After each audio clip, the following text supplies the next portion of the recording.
Hello, જય શ્રી કૃષ્ણ. કેમ છો બધા? મજામાં? આજે આપણે એક નવી જ આઈટમ બનાવવા જઈ રહ્યા છીએ.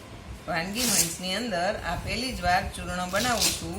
આ ચૂર્ણ પાચન શક્તિ માટેનું છે અને હું આ કાયમ માટે લઉં છું.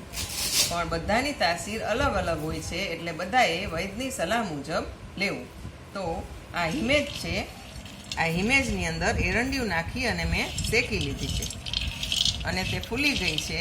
હવે આ બધી ઇમેજ આખો વાટકો ભરીને ઇમેજ છે એ આની અંદર હું નાખી દઉં છું મિક્સરમાં. એક વાટકી જીરું છે, એક વાટકી કાળી જીરી છે, અડધી વાટકી, આ બધું અડધી અડધી વાટકી છે અને ઇમેજ આખો વાટકો છે. અડધી વાટકી કાળી જીરી છે, અડધી વાટકી જીરું છે અને આટલું સંચર છે અને અડધી વાટકી મેથી છે. આ બધું જ મિક્સચરમાં નાખી અને બધું જ ક્રશ કરી લેવાનું છે.